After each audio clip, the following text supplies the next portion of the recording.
Don't you dare lecture me like you're my mother when you're not even my real mom. Get out, you parasite. One evening, after coming home late from overtime work, I found that my daughter, who had been living alone, had returned to our family home. She and my husband seemed to be in a bad mood because they had been enjoying talking about me behind my back, and I had just returned home. It's no surprise. Until now, the two of them had treated me almost like a slave. Still, there was something important I had to tell my daughter, so I ignored her complaints and proceeded with the conversation, only to be bombarded with grievances from my husband. This is my house. You're useless, a waste of space. Get out now. My daughter agreed with him and threw my belongings into the gutter. I never imagined that my daughter, whom I had raised with care, would do such a thing to me. I couldn't believe it, but after being treated that way, I saw no reason to cling to this house and left as they told me. Living alone was comfortable, and when I stopped sending money to my daughter, cracks began to form in the once solid relationship between her and my husband, leading to an unexpected downfall in their lives. I married a man with a child. He was a widower, and it was my first marriage. When I met my husband, he was a man doing his best to raise his young daughter on his own. I was drawn to his earnestness and the overflowing love he had for his daughter. Despite my parents telling me that there's nothing wrong with marrying a divorced man but questioning if I, a first-time bride, could raise a child that wasn't my own and warning me about the challenges of parenting, my decision was firm. I frequently met and interacted with my husband's daughter during our courtship, and we got married after deepening our bond. Our life as a family of 3 began after our marriage. My stepdaughter quickly grew attached to me, never acting spoiled but often seeking affection. I wanted to continue working after marriage, so we decided to have a dual-income household where we shared household and parenting responsibilities. My husband kept his promise, and despite opposition from my parents, I was content with the happiness of having followed my own will. Then, I discovered I was pregnant. I was nervous as it was my first time, but my husband had already experienced childbirth with his late wife. I reassured myself that he would be my support. When I told my parents about the pregnancy, they were happy to see me leading a blissful married life. They apologized for speaking ill of my husband and stepchild, and though our relationship was mended, I still felt hesitant to rely on them.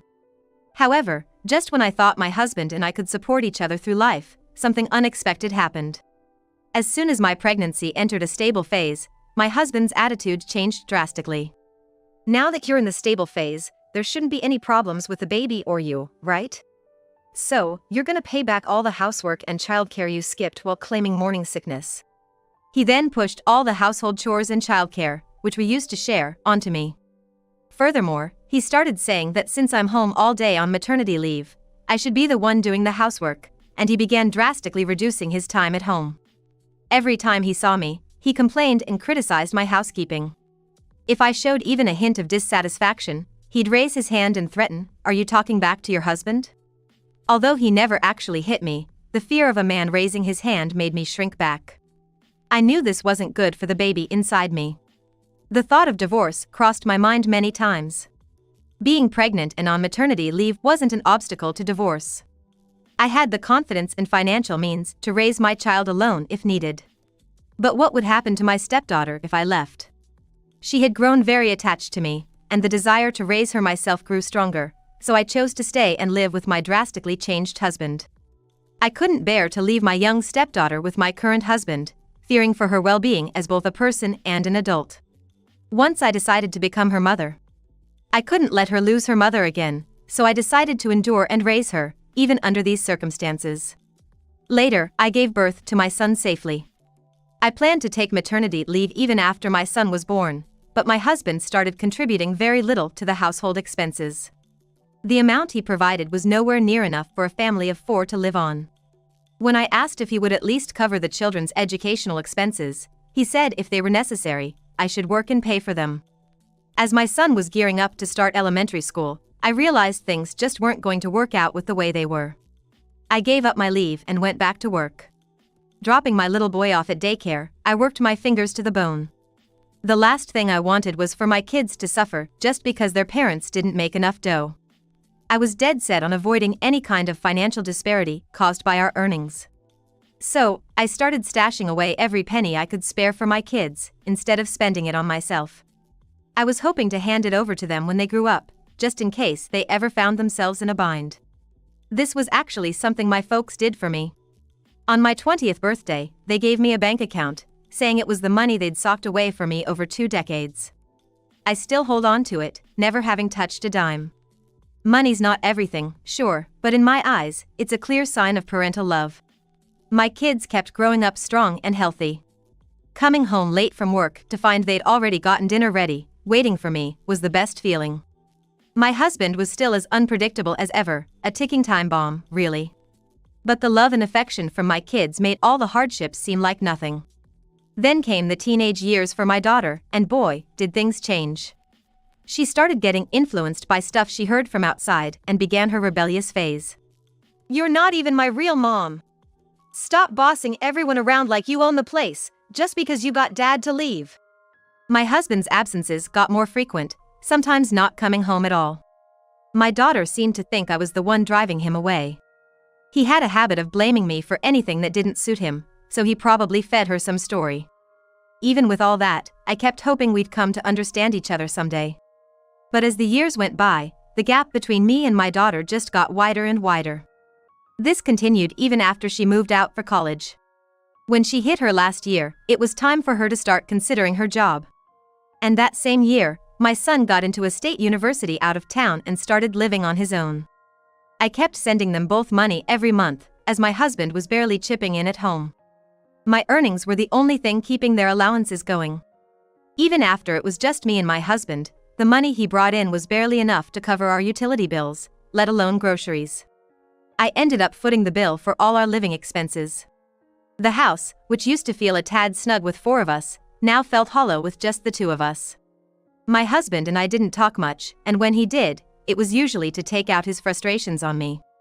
When my son was home, I could distract myself with conversations with him, but now, there was no escape. I couldn't stand it anymore, watching my husband use up the groceries and household items I bought with the money I earned, like it was his right. More and more, I found myself thinking about divorce. One night, after working late, I came home to find the house unusually bright. I knew my husband was home, but then I heard my daughter's voice. She had mentioned something about celebrating her new job at a big company that morning, but it looked like they'd gotten home before me.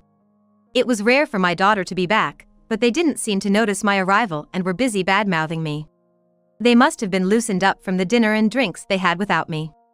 I could have just left them to it, but I had something I needed to talk to my daughter about, so I went into the living room where they were gossiping about me. Seeing me, they were shocked for a moment, but then my daughter got defensive. "What? You got a problem? Can we talk calmly for a second?" "Huh? I've got nothing to talk to you about. I talk to Dad about anything important. Just go away." She grabbed my work bag and threw it into the small pond in our yard through the open window. I couldn't believe she'd go that far and just stood there, shocked. My husband and daughter started urging me to leave. I thought, maybe I should just go if they're telling me to. I'd been thinking a lot about divorce anyway. When I glared at my husband, asking, "So, you really want me to leave?" He cowered. My daughter got even more upset seeing him back down. "Why are you getting cold feet, Dad? Haven't you been the one paying for everything for me, living in this house, and even sending me money now? This woman is just a useless burden, right? That's what you told me." "I see." So, my husband had been telling these things to my daughter behind my back. Wanting to show off in front of my daughter, he insisted that what she said was true. I was appalled that he could say such things right in front of me. Moreover, my daughter had twisted the truth about the financial burdens I had kept silent about, interpreting it in a way that suited her. She thought that all the school fees, tutoring, and trendy clothes she could buy at will were all thanks to my husband. When my son entered high school, he started working part-time, saying he would earn his own pocket money. He even tried to contribute a little to the household expenses, saying it wasn't much.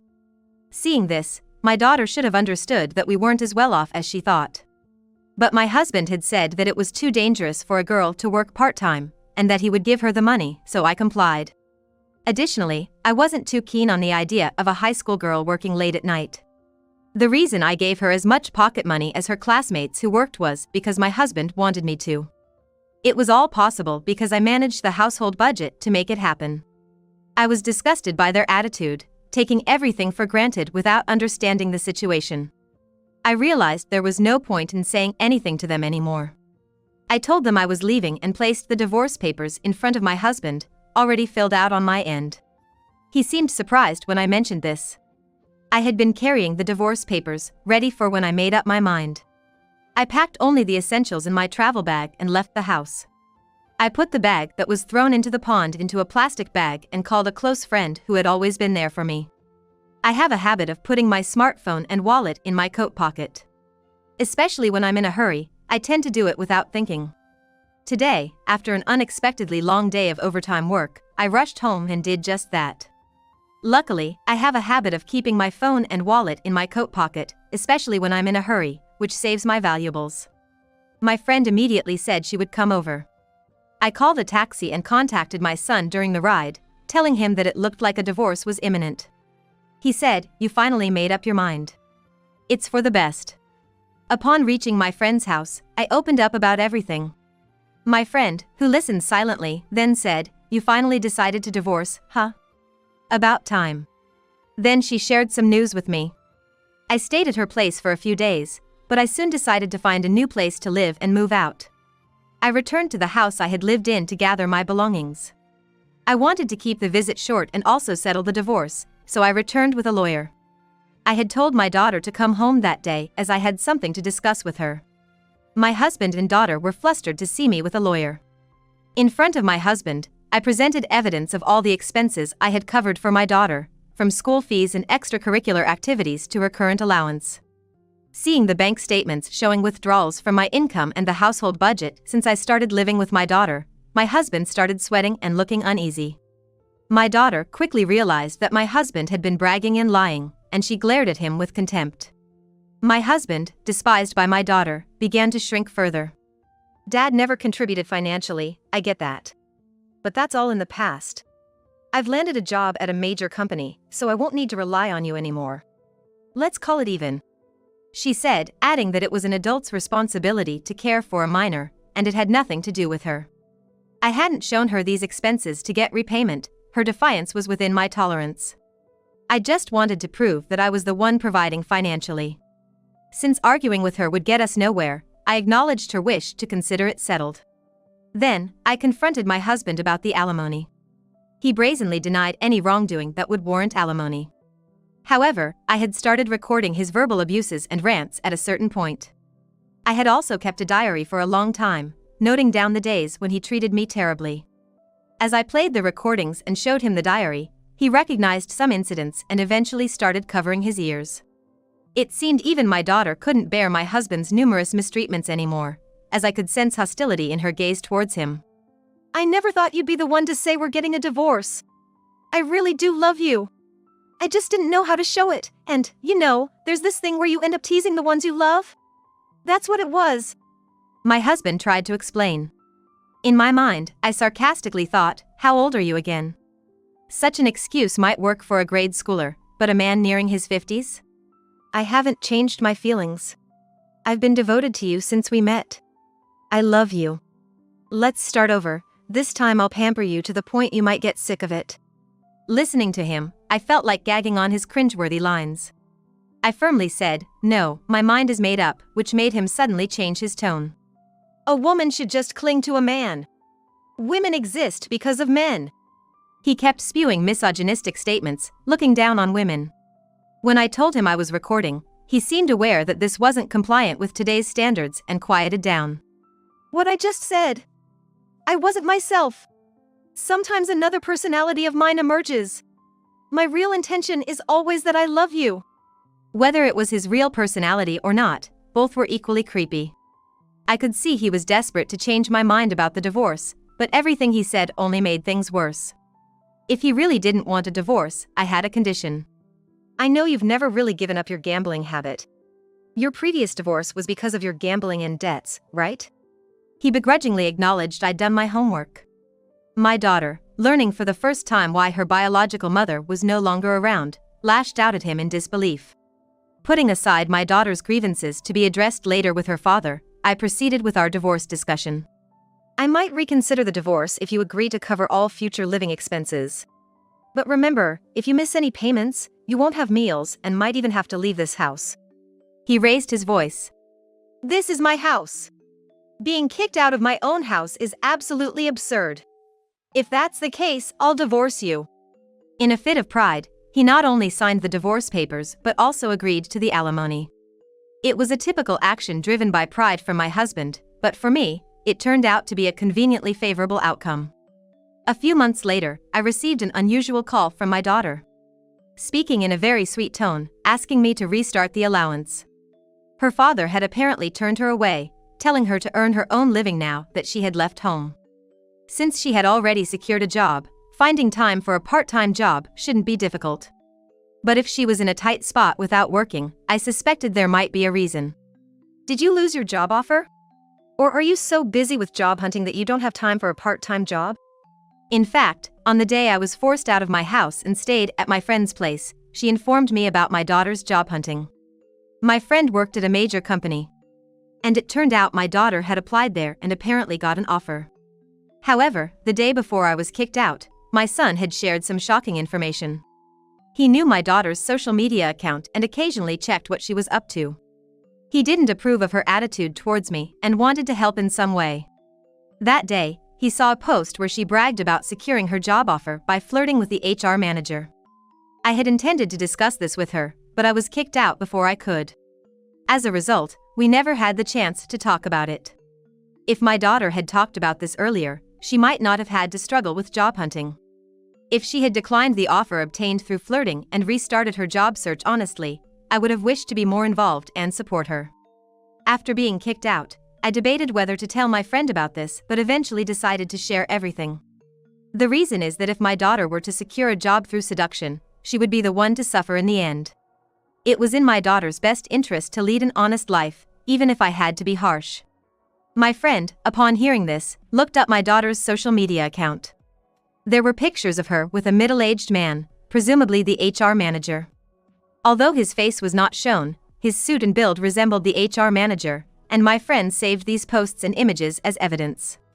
When reported to her superiors, it became a serious issue, leading to an investigation of the HR manager. My daughter had indeed initiated some very inappropriate actions, and in return for these favors, he had forcefully included her in the hiring quota.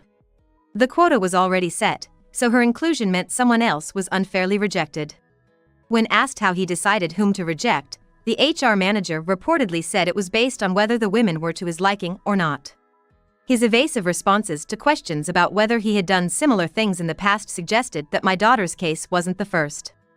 This became a serious issue, leading to the HR manager's immediate dismissal. Naturally, my daughter's job offer was rescinded. The incident quickly became the talk of the industry. In fact, during job hunting seasons, some parents brazenly approach companies, offering money to secure jobs for their sons or daughters. But even if they succeed, the person only ends up struggling in a position that's beyond their capabilities. I can't understand the mentality of those who try to take the easy route into a job like this. It wouldn't be surprising if companies started sharing information to avoid hiring individuals who resort to bribes or seduction. My daughter's situation was a case in point. Following this, as I imagined, she was repeatedly rejected in document screenings at other companies.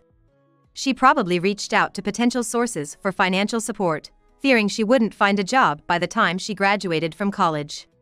"Why do you know about this? Did you orchestrate the cancellation of my job offer?" She accused me, her emotions wildly fluctuating between anger and tears. She claimed it was necessary to resort to seduction to compete and later broke down. Fearing an uncertain future, even hinting at dire thoughts due to her desperation. While I understand that both crime and devaluing life are troubling, I felt I had done enough for her. I wondered if she really expected me to be swayed by her sudden change of attitude after all her disdain and entitlement. Well, that's tough.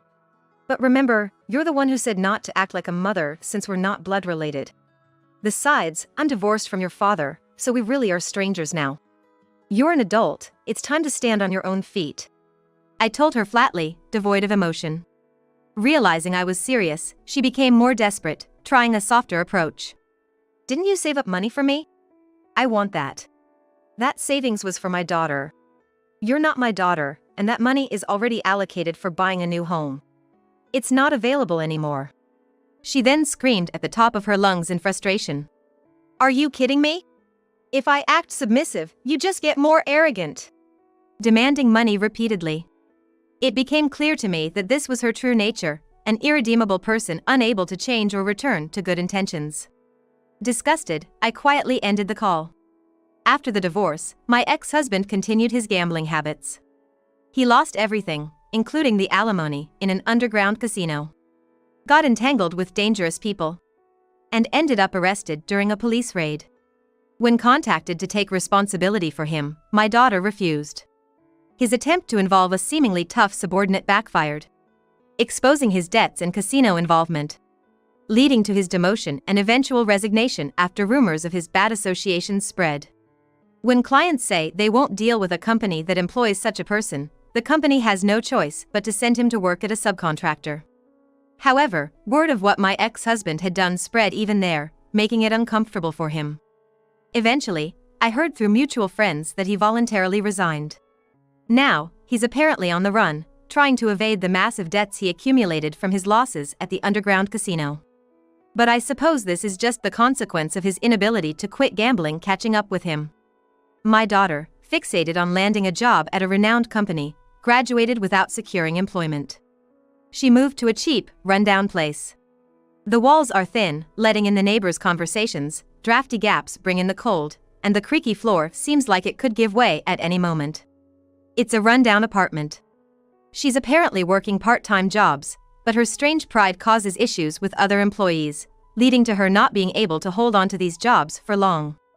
Eventually, she reached out, seemingly wanting to apologize, but it turned out to be another ploy for money. Feeling that it was good to have taken a step back, I thought maybe I could lend an ear to my daughter's story, at least for a little while.